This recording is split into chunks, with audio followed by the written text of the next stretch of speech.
नमस्कार साथियों, कैसे हैं आप लोग। उम्मीद करते हैं आप लोग स्वस्थ होंगे, सुरक्षित होंगे और अपनी पढ़ाई निरंतर कर रहे होंगे। दोस्तों, हम हिंदी में गद्य साहित्य के विकास से संबंधित प्रश्नोत्तर कर रहे हैं।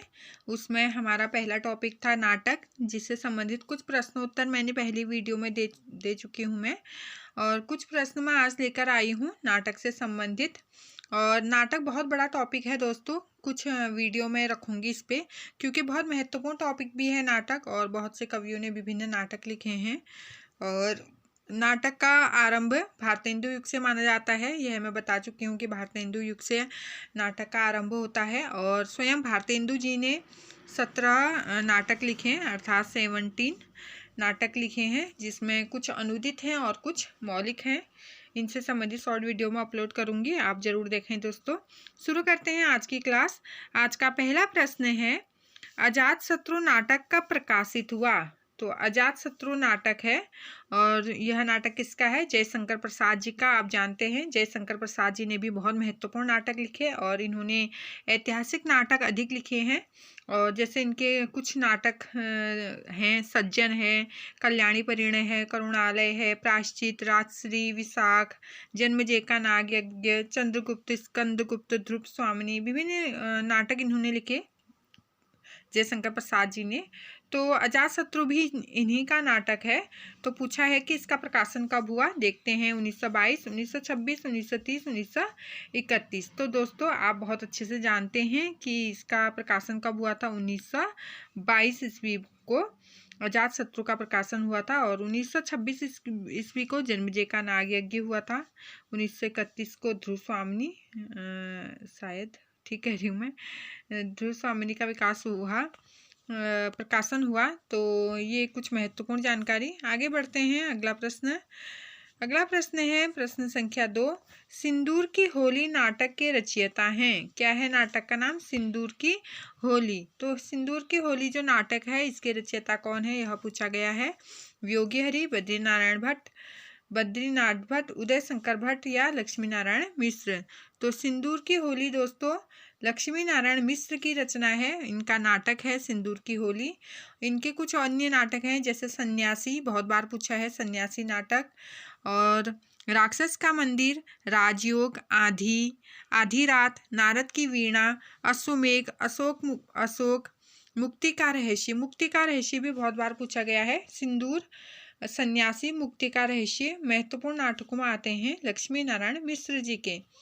अगला प्रश्न देखते हैं। प्रश्न संख्या 3 है हमारा, मोहन राकेश का नाटक है। किसका पूछा है दोस्तों? मोहन राकेश जी का नाटक कौन सा है, यह पूछा गया है। लहरू के राजहंस, कोणार्क, अंधा कुआं, डॉक्टर। तो कौन सा है दोस्तों? मोहन राकेश जी का नाटक कौन सा है, यह पूछा गया है। तो देखते हैं। जो लहरू के राजहंस हैं, ऑप्शन ए लहरू के राजहंस, यह मोहन राकेश जी का नाटक है दोस्तों, और 1963 ईस्वी में इसकी रचना हुई थी। 1963 ईस्वी में मोहन राकेश जी ने लहरू के राजहंस नामक नाटक की रचना की थी। इस नाटक में प्रमुख पात्र सुंदरी और अलका हैं दोस्तों।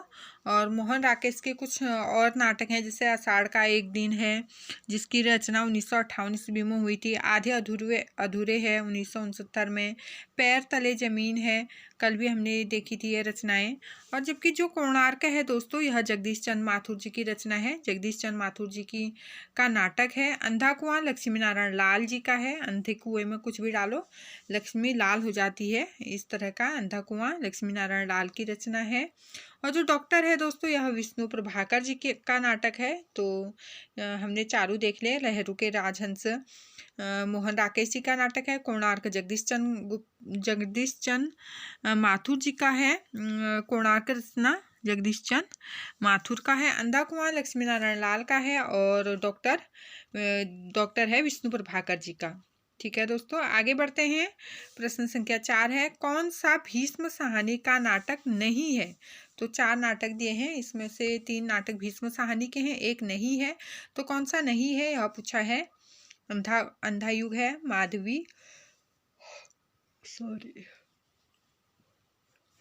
हानूस, कबीरा खड़ा बाजार में। तो 4 दिए हैं, अंधा युग दिया है, माधवी दिया है, हानुस दिया है, कबीरा खड़ा बाजार में। तो कौन सी रचना भीष्म साहनी की नहीं है, कौन सा? तो अंधा युग। जो अंधा युग है दोस्तों, यह भीष्म साहनी का नाटक नहीं है, बल्कि यह धर्मवीर भारती का गीति नाट्य है दोस्तों। थोड़ा डिस्टर्ब हो रही हूँ मैं, इसके लिए क्षमा चाहती हूँ। पता नहीं कभी कभी कुछ हो जाता है और हम 100% नहीं दे पाते हैं, लेकिन फिर भी मैं कोशिश कर रही हूँ क्लास छूटे नहीं दोस्तों।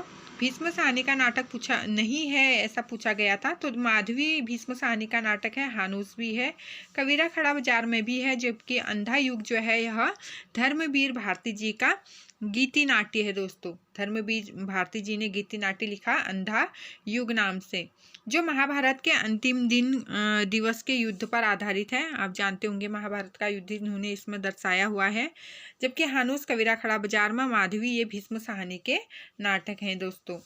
आगे बढ़ते हैं, अगला प्रश्न देखते हैं। प्रश्न संख्या 5 है हमारा, भारतेंदु द्वारा अनुदित नाटक है। तो भारतेंदु जी के नाटक हैं 4 के 4, और लेकिन इसमें से पूछा है कि कौन सा अनुदित नाटक है ना। कौन सा भारतेंदु जी का अनुदित नाटक है? अनुदित मतलब किसी का अनुवाद किया हुआ, ठीक है दोस्तों। भारतेंदु जी ने 2 प्रकार की रचनाएं की, 2 प्रकार के नाटक लिखे, मौलिक और अनुदित। मौलिक रचनाएं जो स्वयं से उन्होंने लिखी, स्वयं की विषय वस्तु पर आधारित उन्होंने लिखी। और अनुदित मतलब होता है कि दूसरे किसी का अनुवाद करना, किसी अन्य भाषा में कोई रचना की गई है उसका अपनी भाषा में अनुवाद करना अनुदित रचना कहलाती है। तो देखते हैं कौन सी उनकी अनुदित है। नील देवी, भारत दुर्दशा, विद्या सुंदर, वैदिकी हिंसा, हिंसा न भवती। तो कौन सी रचना है दोस्तों जो अनुदित है? तो ऑप्शन सी हमारा सही हो जाएगा।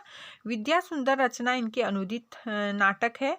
यह संस्कृत के चौर पंचाशिका का बंगला विद्यासागर का हिंदी अनुवाद है, ठीक है दोस्तों। संस्कृत में चौर पंचाशिका नाम से और बंगला में विद्यासागर नाम से इसकी रचना हुई है। तो इसी का अनुवाद इन्होंने हिंदी में किया है भारतेंदु जी ने। तो यह इनकी अनुदित रचना हुई। बाकी जो रचनाएं हैं, नील देवी है, भारत दुर्दशा है, वैदिकी हिंसा, हिंसा न भवती, ये इनके मौलिक रचनाएं हैं।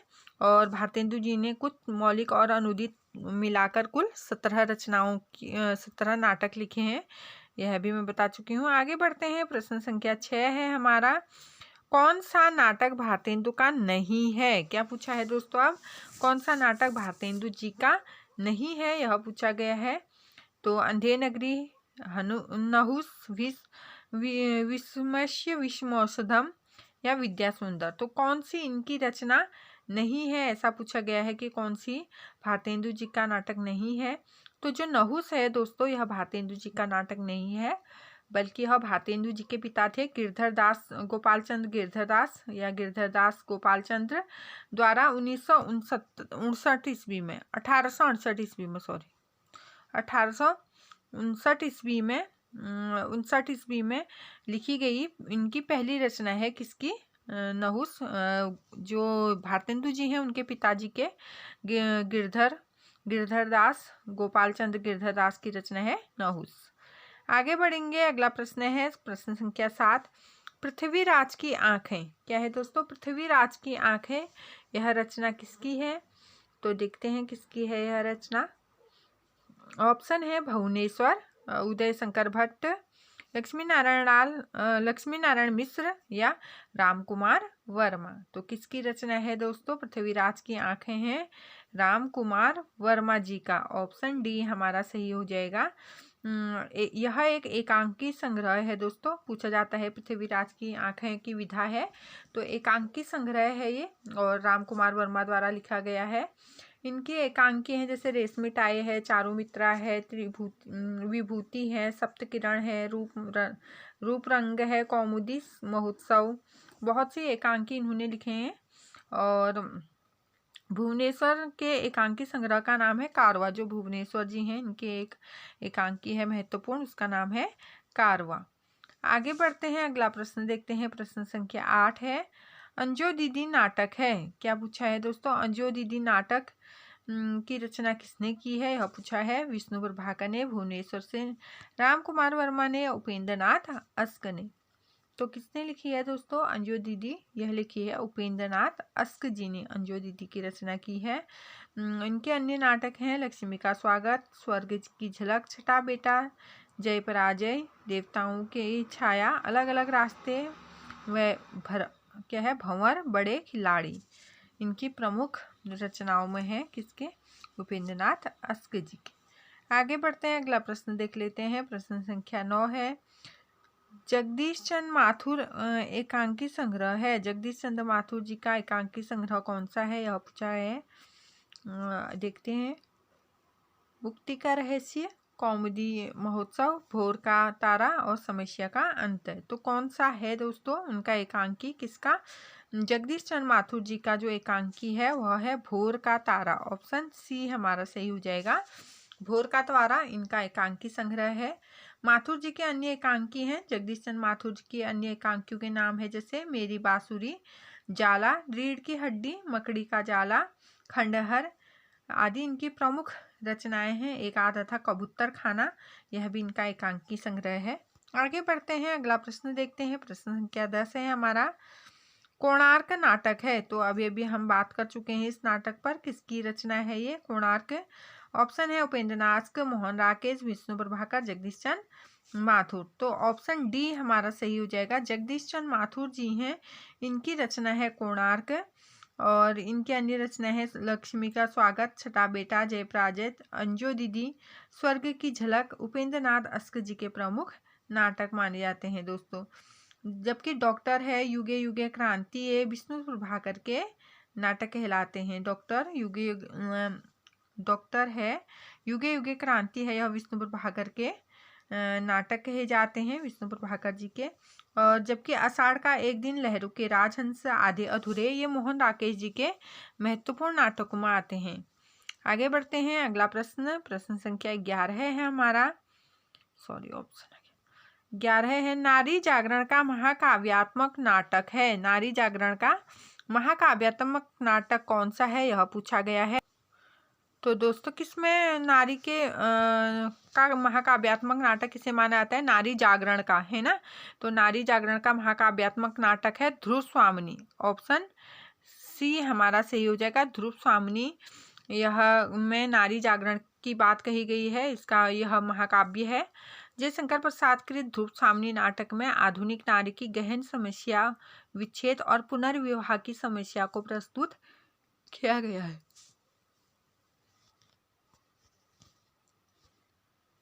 आगे बढ़ते हैं, अगला प्रश्न देखते हैं। प्रश्न संख्या 12 है हमारा। प्रेमचंद लिखित करबला की विधा है। तो करबला की विधा क्या है दोस्तों? कहानी, नाटक, निबंध, उपन्यास। क्या है दोस्तों करबला? यह नाटक है। प्रेमचंद जी द्वारा लिखा गया करबला नाटक। और इनके और भी नाटक हैं जैसे संग्राम है, करबला है, वेद प्रेम की वेदी है, इनके महत्वपूर्ण नाटकों में है। और प्रेमचंद जी ने बहुत से उपन्यास लिखे। हम उपन्यास वाले टॉपिक में देखेंगे कि उन्होंने कितने उपन्यास लिखे। महत्वपूर्ण उपन्यास हैं प्रेमचंद जी के। लेकिन नाटक 3 ही मिलते हैं, करबला, प्रेम की वेदी और एक और है संग्राम। ठीक है दोस्तों, आगे बढ़ते हैं, अगला प्रश्न देखते हैं। प्रश्न संख्या 13 है। प्रसादकृत स्कंदगुप्त को सर्वश्रेष्ठ किसने कहा? अर्थात प्रसाद जी की रचना है, जयशंकर प्रसाद जी की का नाटक है स्कंदगुप्त। इसे सर्वश्रेष्ठ रचना किसने माना है? यह पूछा है। मिश्र बंधु ने, रामकुमार वर्मा ने, आचार्य शुक्ल ने, राहुल सांकृत्यायन ने। किसने माना है दोस्तों? यह माना है आचार्य रामचंद्र शुक्ल जी ने स्कंदगुप्त को सर्वश्रेष्ठ नाटक कहा है। यह प्रसाद जी का नाटक है। और स्कंदगुप्त की रचना 1928 ईस्वी में हुई थी। कब हुई थी दोस्तों? 1928 ईस्वी में हुई थी। स्कंदगुप्त की रचना बहुत बार पूछा जाता है। इसमें क्या है दोस्तों? इसमें कुमार गुप्त के विलासी साम्राज्य की उस स्थिति का चित्रण किया गया है जहां आंतरिक कलह, संघर्ष, विदेशी आक्रमण के फलस्वरूप उसके भीतर क्षय के लक्षण प्रकट होते हैं।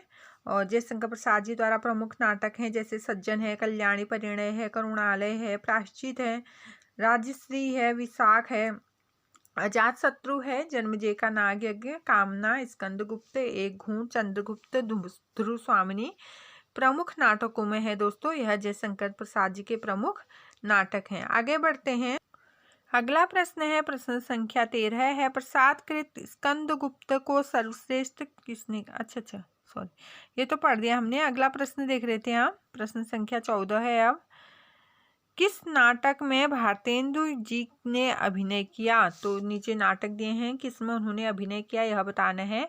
रामचरितावली में, अभिमन्यु में, जानकी मंगल में और प्रद्युम्न विजय में। किसमें किया है दोस्तों? भारतेंदु जी ने अभिनय किया है जानकी मंगल में। ऑप्शन सी हमारा सही हो जाएगा। जानकी मंगल में नाटक में भारतेंदु जी ने अभिनय किया था, तो बहुत महत्वपूर्ण है ये। और क्या अभिनय किया था उन्होंने? स्वयं को लक्ष्मण की भूमिका निभाई थी उन्होंने, स्वयं को लक्ष्मण के रूप में प्रस्तुत किया था। और ये जानकी मंगल दोस्तों किसकी रचना है, यह भी पूछा जाता है कि किसकी रचना है। शीतला प्रसाद त्रिपाठी की रचना है दोस्तों। और यह प्रथम अभिनय, जिस नाटक में प्रथम बार अभिनय किया गया वही है ये जानकी मंगल। तो इस नाटक का जो अभिनय है वह बनारस थिएटर में किया गया, यह भी हमें जानना चाहिए। आगे बढ़ते हैं, प्रश्न संख्या 15 है, रेडियो एकांकी को कहा जाता है? तो श्रव्य एकांकी, ध्वनि एकांकी, मौखिक एकांकी, आकाशवाणी एकांकी। क्या कहेंगे दोस्तों? रेडियो एकांकी है जो, उसे कहेंगे ध्वनि एकांकी। ऑप्शन बी हमारा सही हो जाएगा, तो बी ऑप्शन हमारा सही है। तो दोस्तों हमारे प्रश्न यहीं पे समाप्त होते हैं। मैं 15 ही प्रश्न टाइप कर पाई और क्षमा भी चाहती हूँ, कुछ डिस्टर्ब बीच बीच में हो जाता है कभी कभी वीडियो बनाने में, या रिदम टूट जाता है तो उससे ज़्यादा प्रॉब्लम होती है, तो मैं उसके लिए मैं माफ़ी चाहती हूँ दोस्तों। कहीं पर भी मुझसे कोई गलती होती है क्लास के दौरान तो आप मुझे क्षमा करें। और अंत तक आप क्लास देख रहे हैं तो आपका बहुत बहुत धन्यवाद। Thanks for watching, bye bye, take care दोस्तों।